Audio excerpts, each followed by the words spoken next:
Hello friends, civil engineers के लिए बहुत ही अच्छी जॉब रिक्रूटमेंट आ रही है। गवर्नमेंट जॉब की वैकेंसी आ रही है और ये आ रही है राइट्स लिमिटेड की तरफ से। एक मिनी रतन पीएसयू है, रेलवे पीएसयू है, number second best railway PSU इस समय ये चल रही है। वहाँ से सिविल इंजीनियर्स की वैकेंसी आ रही है जिसमें आपको सैलरी 35,000 पर मंथ मिल जाएगी प्लस पर्क्स एंड बेनिफिट्स।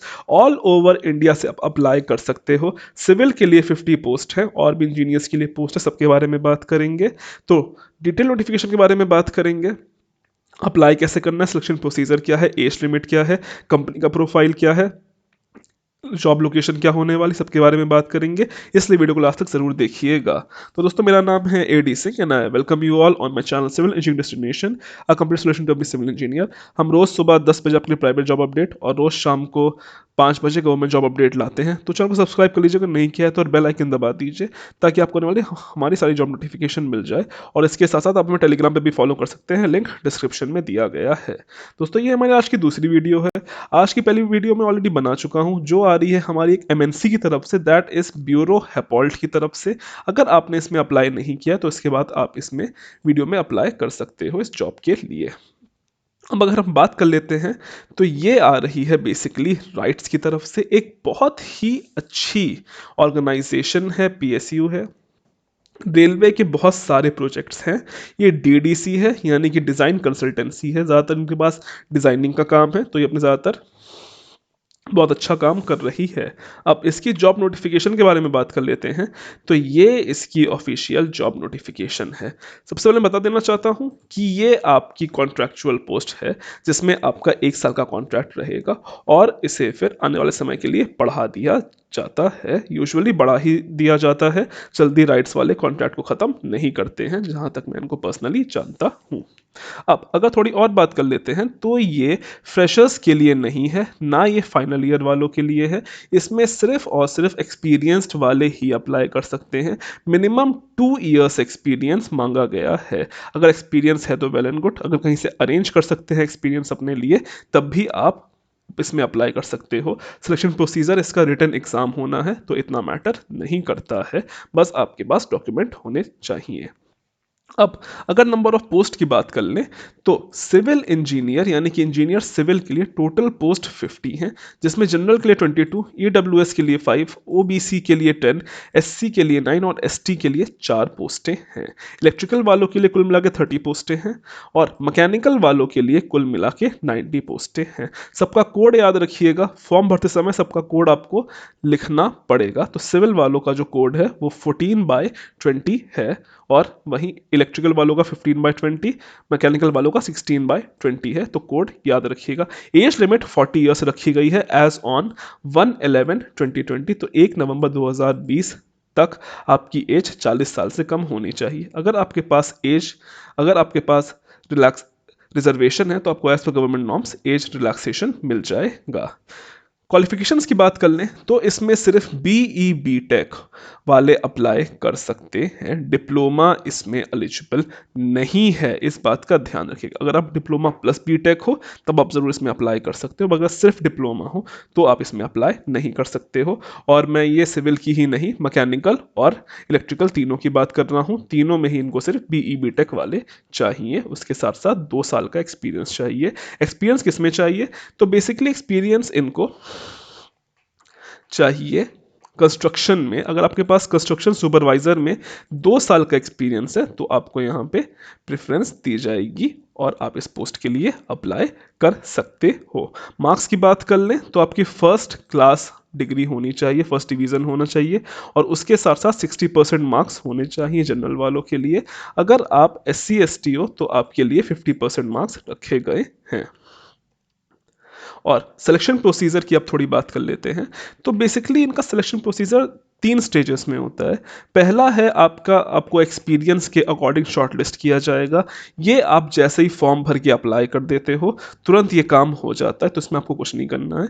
इसके बाद आपका एक रिटन एग्जाम होगा जिसकी वेटेज 60% है और फिर उसके बाद आपका एक इंटरव्यू होगा जिसकी वेटेज 35% है। अब मैं एक चीज़ आपको बता देना चाहता हूँ कि इसमें अगर आपने इंटर्नशिप कर रखी है या फिर अप्रेंटिस कर रखी है 1 साल की, तब आप इसमें एलिजिबल नहीं हो, अप्रेंटिस को एक्सपीरियंस कंसीडर नहीं करती है राइट्स, इस बात का आपको खास ध्यान रखना पड़ेगा। तो अगर अप्रेंटिस है, अप्रेंटिस करे हो 1 साल की, तो अगर उस अपने पर्टिकुलर टर्म का कहीं से एक्सपीरियंस अरेंज कर सकते हो तो आप इस पोस्ट में अप्लाई कर सकते हो। ध्यान रखने वाली बात यह है, एक्सपीरियंस के साथ साथ अपनी पे स्लिप भी ज़रूर बनवा लेना। अक्सर बच्चे सिर्फ या लोग सिर्फ अपने एक्सपीरियंस सर्टिफिकेट बनवा लेते हैं, पे स्लिप नहीं बनवाते हैं और बाद में वो पकड़े जाते हैं इसी प्रॉब्लम के चलते। तो मैंने आपको सब बता दिया है कि क्या चीज़ कैसे होती है। और टोटल इसमें आपका इंटरव्यू की वेटेज, सिलेक्शन प्रोसीजर 100% रहना है। इसमें से जो जितना स्कोर करेगा उसका सिलेक्शन हो जाएगा। और एक और चीज़ है जो कि आई थिंक हर एक सिविल इंजीनियर को ध्यान रखनी चाहिए कि उसे मेडिकली फिट होना चाहिए। अनफिट वालों को सिविल इंजीनियर बनने की ज़रूरत नहीं है, क्योंकि as you know civil engineer का हमेशा फील्ड वर्क होता है, दौड़ा भागी का काम होता है। तो आपको मेडिकली फिट होना चाहिए। इंटरव्यू आपका हिंदी और इंग्लिश दोनों भाषाओं में भी हो सकता है। अब अगर थोड़ी हम इसकी और बात कर लेते हैं, तो जैसे मैंने आपको कहा कि आपका 1 साल का कॉन्ट्रैक्ट रहेगा, और जहाँ तक मेरा एक्सपीरियंस है, मैं जानता हूँ राइट्स वालों को जल्दी ये लोग कॉन्ट्रैक्ट ख़त्म नहीं करते हैं। यूजुअली इसे बढ़ाते जाते हैं 2 साल, 4 साल, 5 साल तक, या फिर जब तक वो प्रोजेक्ट कंप्लीट नहीं हो जाता। अब थोड़ी सैलरी की बात कर ले तो राइट्स ही एक ऐसी पीएसयू है जो कि आपका आईडीए स्केल फॉलो नहीं करती है। ये आपको बेसिक पे, यानी कि बेसिक पे के हिसाब से आपको पे करती है। ठीक है, तो गवर्नमेंट का जो चलता है प्योर गवर्नमेंट का, वो इनका भी स्केल है, जिसपे आपकी बेसिक पे स्केल 19,860 रुपीज़ रहने वाली है। और 1 से 3 साल का आपका इंक्रीमेंट लग जाएगा हर साल, अगर आपका कॉन्ट्रैक्ट एक्सटेंड होता है तो। उसके साथ साथ आपको एचआरए यानी कि हाउस रेंट अलाउंस मिल जाएगा, रहने का किराया, जो कि आपका 65% होता है बेसिक पे का। कहाँ? इन नॉन मेट्रो सिटीज़, जैसे कि हमारे जो छोटे शहर हो गए, और 70% होता है इन मेट्रो सिटीज़। एग्जाम्पल जैसे कि दिल्ली हो गया, कोलकाता हो गया, ये सब आपकी, लखनऊ हो गया, ये सब आपकी मेट्रो सिटीज़ में आती हैं। तो अगर यहाँ पे अगर आपकी पोस्टिंग होती है तो आपको 70% मिल जाएगा अपना बेसिक पे का। और अगर आपकी पोस्टिंग वही मुंबई या बैंगलोर में रहती है तो आपको 75% मिल जाएगा। बेसिकली ये जोन के हिसाब से एचआरए डिपेंड करता है, इतना आप सबको पता होगा, नहीं पता है तो आज पता चल गया होगा। और उसी के साथ साथ आपको मेडिकल और इंश्योरेंस भी मिलेगा। राइट्स अपने हर एक एम्प्लॉय का इंश्योरेंस करवाती है। तो ये ठीक है। और अगर हम एक ग्रॉस सैलरी की बात करें कि सर इन हैंड कितनी सैलरी हमारे पास आएगी, तो ये आपकी सैलरी 35,000 से ज़्यादा बैठेगी। तो हर महीने आपको 35,000 की लगभग सैलरी मिलने वाली है, और ये आपका 4.2 की सीटीसी रहने वाली है। तो काफ़ी अच्छी सीटीसी है, लैक्स पर एनम की, 4.2 लैक्स पर एनम की, तो काफ़ी अच्छी सीटीसी है।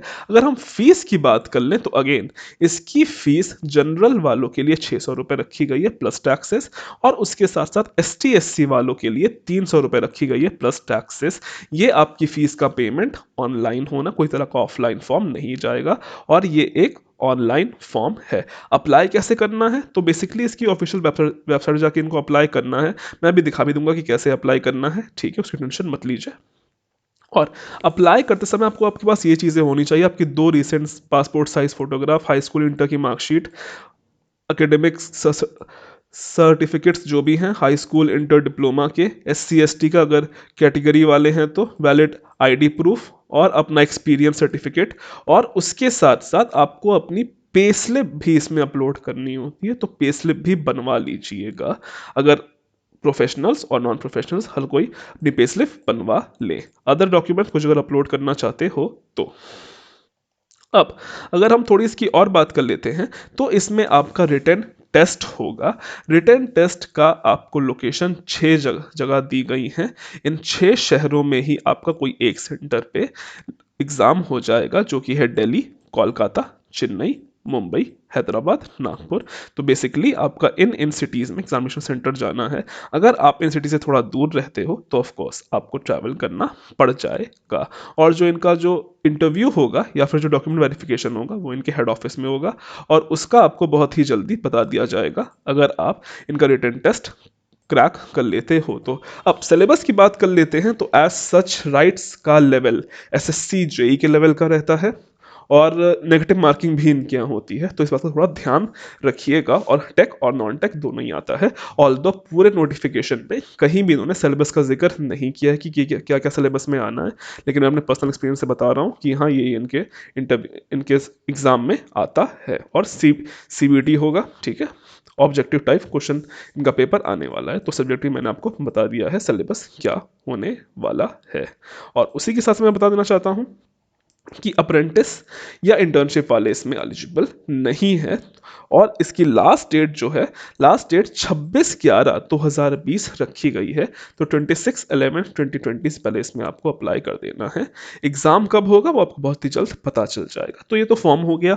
अब थोड़ी बात कर लेते हैं कि सर इसमें अप्लाई कैसे करना है। तो ये राइट्स की ऑफिशियल वेबसाइट है, एज यू कैन सी।